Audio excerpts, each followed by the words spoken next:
경기도의 한 주택가. 아침 일찍 용주 씨의 집을 찾았습니다. 식사 준비가 한창인데요. 노른자 터트려 어떻게 해? 소금 쳐? 식성까지 꼼꼼하게 물어보는 용주 씨. 좀 기름을 사용하는 요리는 제가 좀 잘합니다. 그래서 계란 후라이 먹고 싶다 하면은 제가 좀 해주고 그래요. 가사일에 지친 아내에게 조금이라도 도움이 되고자 간단한 아침 식사는 함께 차린다고 합니다. 요만큼. 먹자. 계란 좀 놔줄까? 아빠 하는 거야. 나 그 계란 후라이 잘하는 거 알지? 안 먹어봤는데. 먹어봤어? 육아에 꽤 능숙해 보이네요. 좀 시간이 나면은 도와주는 편이고 막 늦게 끝나고 와서 피곤할 텐데도 좀 많이 도와주는 편이에요. 아들 윤우가 등교할 시간입니다. 잘 갔다 와. 네. 가자. 엄마보다 아빠와 함께 등교하는 날이 많은 윤후. 아침 꼭두새벽부터 이렇게 일정이 많이 있진 않으니까 없는 날에는 무조건 제가 데려다 주죠.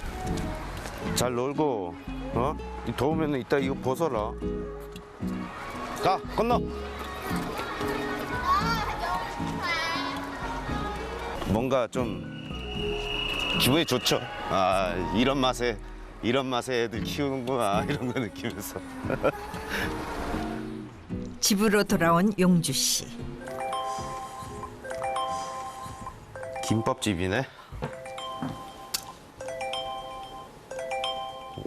오, 갖고. 여기 어딘지 알아? 이번 거 가야겠다. 어딘지 알아? 오케이. 근데 못 찾으면 전화 안 돼. 급하게 차를 타고 어디론가 향하는데요. 어떤 일정을 소화하러 가는 걸까요? 그가 들어가는 곳은 다름 아닌 분식집. 김밥을 챙겨 들고 서둘러 식당을 빠져나옵니다. 어디로 가라는 거야? 초행길인 듯 지도를 보며 이동하는 용주 씨. 뒷좌석에 음식을 싣고 어딜 가는 걸까? 한 건물 앞에 도착한 용주 씨. 입구에 방금 사온 김밥만 내려놓고 가버립니다. 여기다 놓고. 바로 또 가시죠. 어디? 네? 다음 집 또 가야 돼요. 바로 또 이게 뜨거든요. 또 완료하면은. 그래서 가야 됩니다. 이것도. 하루에 점심 저녁 이렇게 하면은 한 20건 정도 하고, 네, 저녁 때 정도 하면은 한 9건에서 10건. 생활비를 조금이라도 더 벌기 위해 쉬는 시간을 이용한 음식 배달 일. 이번에 배달할 음식은 족발입니다. 수고하세요. 이 지금 고객님이 기다리는 것도 있지만은 저도 빨리 다녀야 또 다음 것도 빨리 할 수 있고 같은 시간이라도 한 개를 더 할 수가 있습니다. 이 일을 시작하고 뛰는 게 일상이 됐다는데요. 다행히 제 시간에 도착한 배달지. 그런데 여기가 101호인가? 이게 101호예요? 모르겠네. 110호도 있다는 얘기인가? 그러면은 여기가 아닌데? 이다. 간혹 가다가 이렇게 어려운 데가 있어요, 진짜로. 지금 그래도 이 정도면 양호한 겁니다. 안녕하세요.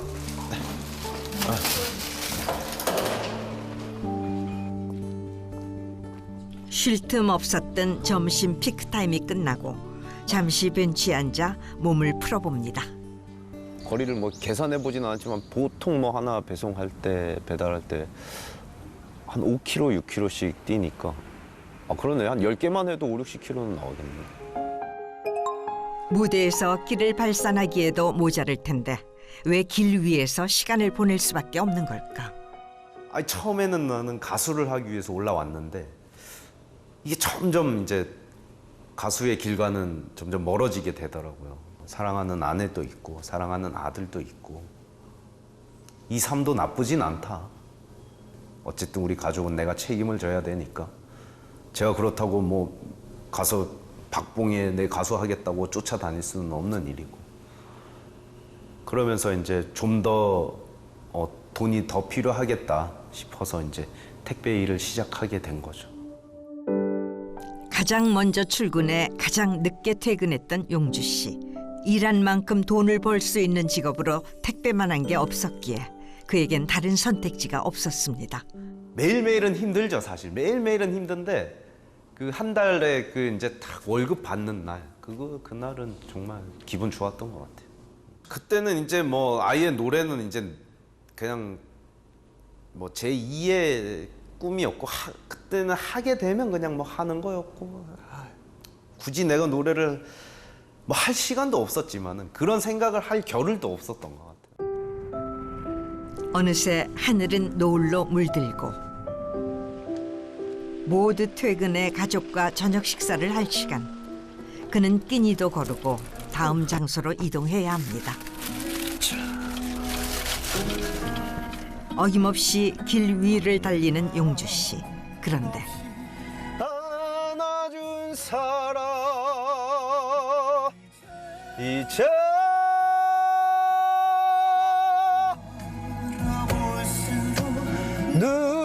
눈물이 나요 고마운 내 사람아.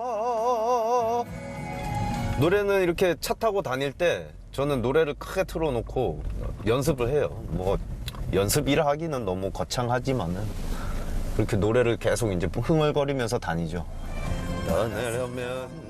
그에게 환경은 그리 중요하지 않습니다.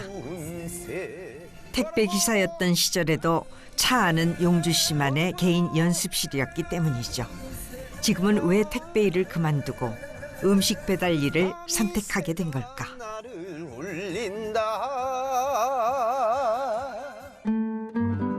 꿈을 포기하려던 중 어느 날 찾아온 노래 경연 프로그램.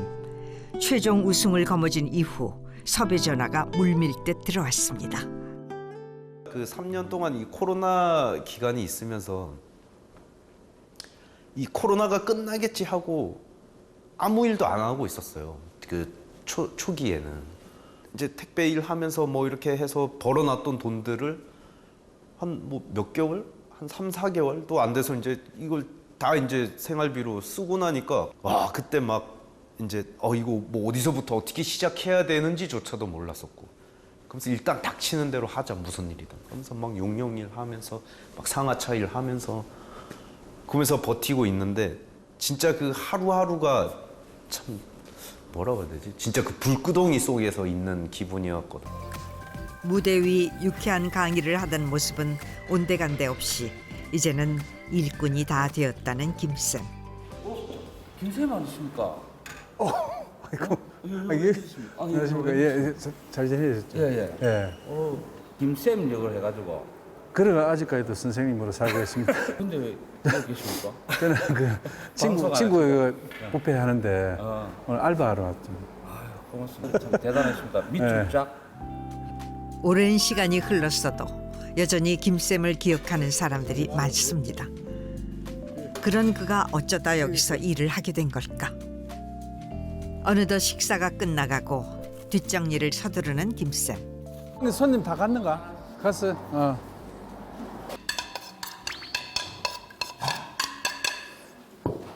많이 해보셨나 봐요. 손이 엄청 빨리세요. 예. 정리하는 거는 뭐 몇 번 해보니까 어떻게 하면 되는지를 알겠더라고요. 아침 8시부터 출근해 어느덧 다가온 퇴근 시간. 무거운 장비를 들고 나르느라 몸은 고되지만 일할 수 있다는 사실에 마음은 편하다는 김쌤. 아이고. 오늘 아침부터 고생하셨는데. 아이고, 감사합니다. 많지는 않습니다. 많으면 더 좋을 건데. 그리고 또 고생했습니다. 좀 자주 좀 연락 좀 주시고. 알겠습니다. 예, 알겠습니다. 감사합니다. 예. 예. 잘 쓰겠습니다. 예. 수고했습니다. 예. 일을 마친 그가 서둘러 향한 곳. 동네의 한 카페인데요. 목이 말랐던 모양이네요. 아이고 늦었습니다. 예. 이게 됐죠. 그런데 음료를 받자마자 달려가는 김쌤. 무슨 급한 일이라도 생긴 걸까? 아니, 선생님 지금 또 밖에 어디 가시는 거예요? 예? 이거 지금 빨리 배달 가야 돼, 배달. 퇴근하자마자 또다시 배달을 시작하는 김쌤. 지인에게 선물 받은 전기 자전거를 타고 틈틈이 배달 일도 하고 있답니다.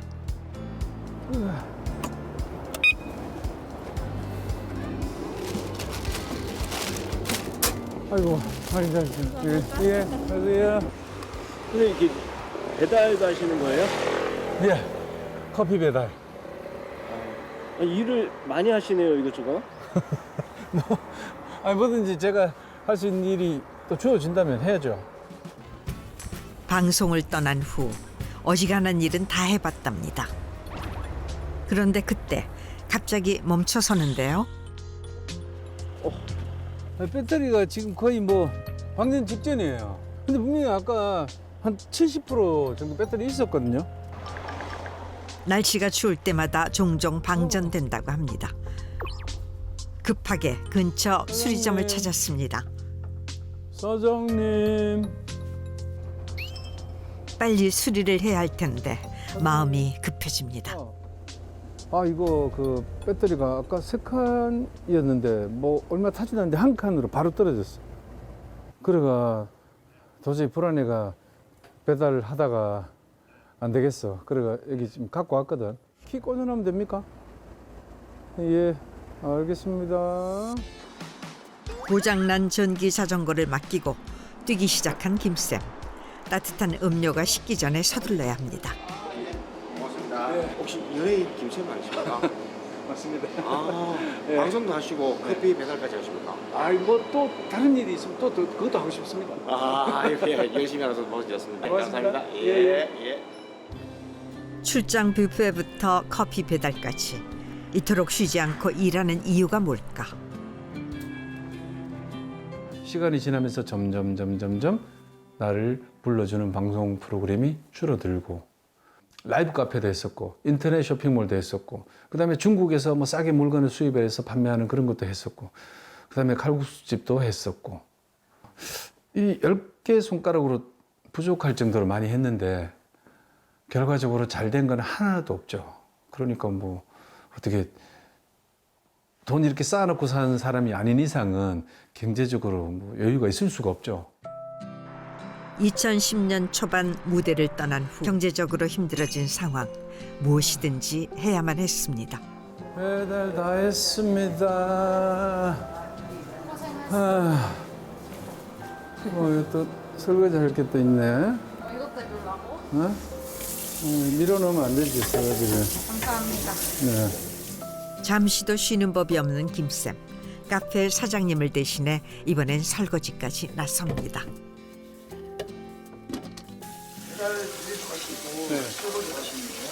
아이, 뭐, 더한 것도 해야죠.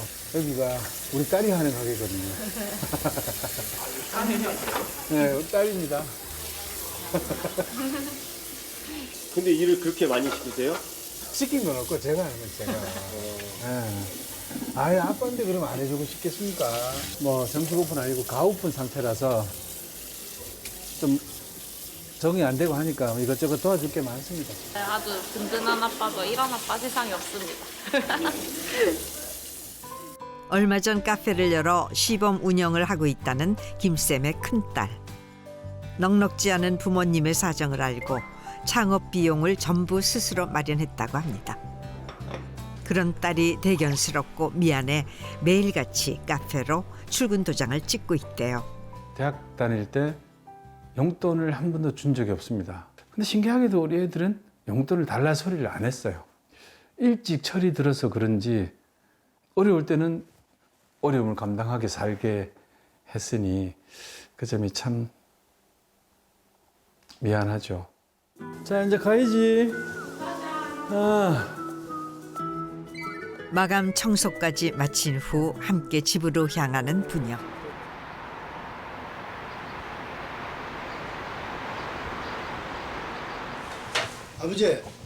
아버지, 이건 또 뭐야 이거? 그 뭐야? 이거 왜 주워 왔어 이거 또? 어? 이것도 왜 갖고 왔어? 그번에 그냥 이겼는데 그 걸레 쓰려고 그랬지. 걸레는 모자까지 다 살아있다고. 이런 거 갖고 오지 말라고 이제 제발. 그만 가지고 오라고. 아버지가 갖고 오면 다 고칠 수 있을 것 같아서 남들이 버리면 아까워서 저 밖에 내놓은 거 다 못 쓰는 거야. 갖고 오면 안 돼. 아니 그냥 세 차를 버렸어, 세 차를. 차로. 끝났죠 이제. 그만하실 거지? 뭐? 그만 주워 올 거지 이제? 뭐? 이제 안 주워 올 거지? 이제 가만히 앉아서 TV나 보고 그런 거나 해. 맛있는 거나 먹고. 응? 이런 거 갖고 오지 말고. 집 근처에서 주워온 청소기가 문제입니다. 요즘 들어 남들이 쓰다 버린 전자제품들을 자꾸 주워온다는 아버지. 집안 가득 쌓인 고물들을 매번 가져다 버리고 다시 주워오는 상황의 반복이랍니다. 도대체 왜 이러시는 건지 아들은 아버지를 이해할 수가 없어요. 한 개라도 빠지면 안 돼. 그러니까 또 가지고 온다는 얘기. 에어컨 탕 가지고 오면 안 된다고요. 석 갈아서 해놓은 것도 갖다 몇다 집어내기는. 그만 물어보지도 않아. 정말 속상하죠. 왜 저러실까? 그냥 깔끔하게 이렇게 계시면 너무 좋으실 텐데 치워놓으면 또 갖다 놓고 치워놓으면 또 갖다 놓고 그러니까. 그래서 이제는 조금 옆에서 케어를 해야 될 것 같아요. 이제 못하게끔 막아야 되고. 한바탕 전쟁 후 식사 준비를 하는데요. 칼질이 꽤 능숙하죠. 취사병. 영관식당, 육군본부에서 영관식당 취사병이 있어요. 투박한 손으로 뚝딱뚝딱 하더니 그럴듯한 한 끼 식사를 만들어냅니다.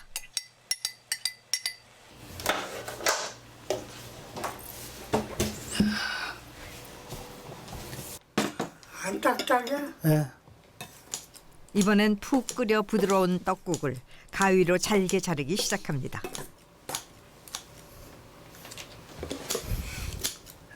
반찬도 예외는 없죠.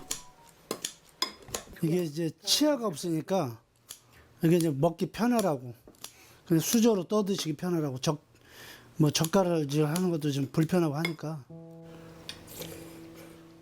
치아가 모두 빠지고 잇몸까지 약해서 틀리도 할 수 없는 상황인데요.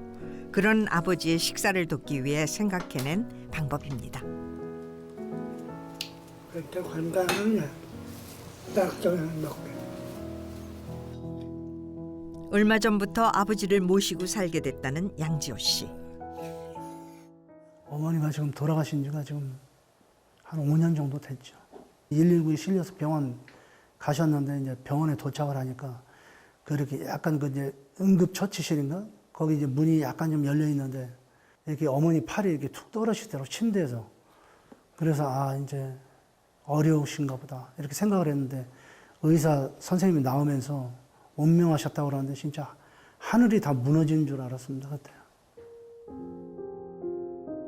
갑작스레 돌아가신 어머니. 가족들은 큰 충격에 빠졌는데요. 어머니가 세상을 떠난 후 아버지가 고물을 주워오는 일도 잦아졌답니다. 아마 이렇게 혼자 계시니까 아마 무료해서 그랬던 것 같아요. 아버님 말이 그래요. 자기가 이렇게 혼자 무료하게 있으면 이렇게 좀 치매 증상도 오고 그럴까봐 본인이 막 이런 것도 갖다 고치고 이렇게 하신다고 하더라고요. 무료한 시간을 보내려고. 근데 자식들이 보는 입장에서는 별로 보기 안 좋죠. 잠시 후 옷을 단단히 껴입고 외출 준비를 합니다. 배달료가 비싸지네. 가볼까?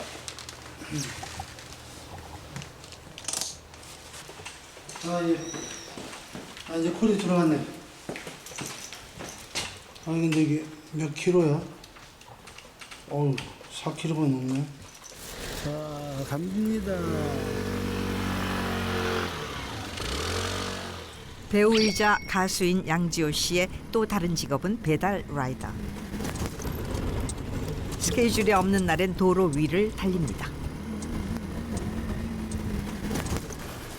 처음엔 두려움도 있었지만 이제는 많이 익숙해졌답니다. 또 뭐 생계가 달려있으니까 또 배달도 해가면서 또 일도 하고 그런 거죠. 일하신 지는 얼마나 됐어요? 한 4년 됐어요. 일을 시작하면 쉴 틈이 없습니다. 얼마나 빠르게 움직이느냐가 수익으로 직결되기 때문이죠. 굉장히 바쁘시겠어요. 네, 바쁘죠. 정신없죠. 시간대가 있어요. 그렇죠. 이제 우리 사람들 식사하는 시간이 콜비가 또 비싸잖아요. 네. 네, 그 시간 되면 부지런히 다녀야죠. 다른 사람이 쉴 때 가장 바쁘게 움직여야 돈을 더 벌 수 있는 현실. 처음부터 마음 먹고 시작한 일은 아니었습니다. 배우나 가수나 뭐 솔직히 이름을 이렇게 크게 얻지 않으면 수입도 좀 불안정하잖아요. 누가 좀 추천을 하더라고. 이게 배달이 좀 수입도 괜찮다. 이래서 이제 처음에 이제 반신반의하고 이제 시작을 하게 됐는데 해보니까 또 나름 수입이 괜찮더라고요. 그래서 지금까지 좀 하고 있는 거죠. 이제 일주일에 거의 매일 나가는 거고요. 하루에 한 10시간 이상씩은 타죠. 이렇게 다녀도 지금은 알아봐주는 이가 많지 않지만 90년대부터 2000년대까지 그는 배우로 활발한 활동을 펼쳤습니다. 제일 처음 찍었던 영화가 이대근 선배님 주연의 검은 모자라고 이제 액션, 근데 뭐 거의 스턴트맨 같은 그런 거죠. S본부 특집 드라마였는데 거기에 이제 한신짜리 단역으로 갔어요, 제가. 근데 감독님이 갑자기 그 씬이 끝나자마자 부르시는 거예요. 저한테 이제 이렇게 대본을 떡 주시면서 이따 저녁에 회식 자리로 오라고. 그의 잠재력을 알아본 감독 덕분에 대사 한 줄 없었던 단역에서 강렬한 인상을 남길 수 있는 조연으로 올라설 수가 있었습니다. 그렇게 배우 양지호의 전성시대가 시작됐죠. 편수는 정확하게 다 기억을 못할 것 같은데 그래도 꽤 진짜 100여 작품 이상은 했죠. S본부의 대망이라는 작품에서 그 큰돌이역 그걸로 어느 정도 또 얼굴도 알려졌고 그 이후에 또 야인시대라는 그 드라마를 하면서 얼굴이 이제 좀 많이 좀 대중들한테 좀 알려졌죠.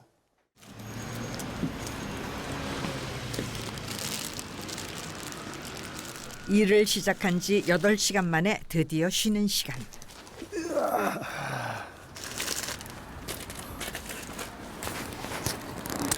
갑자기 빵은 왜 사오셨어요? 요기는 하고 일을 해야지.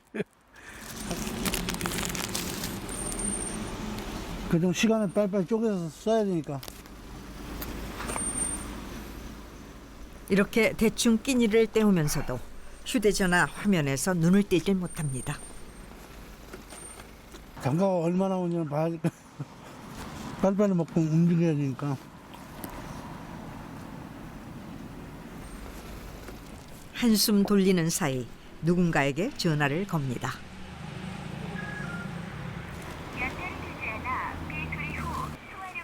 꺼져 있네. 역시나.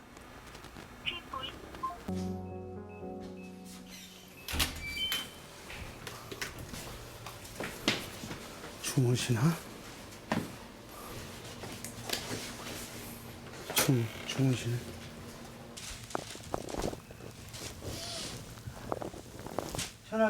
편하게 주무셔. 반드시.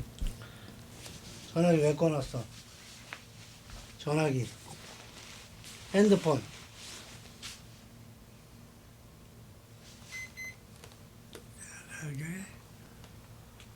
전화기 꺼져 있으니까 아무래도 걱정되죠. 그런데 어쩐지 이어지지 않는 부자의 대화. 60대부터 이제 안 들렸죠. 60대 전까지는 잘 들으시고 이제 잘 하셨는데 60대부터 이제 못 들으신 거죠. 보청기를 끼고 이제 간간히 소통을 하다가 그나마도 지금은 이제 보청기 끼고도 이제 거의 못 들으시는 거죠.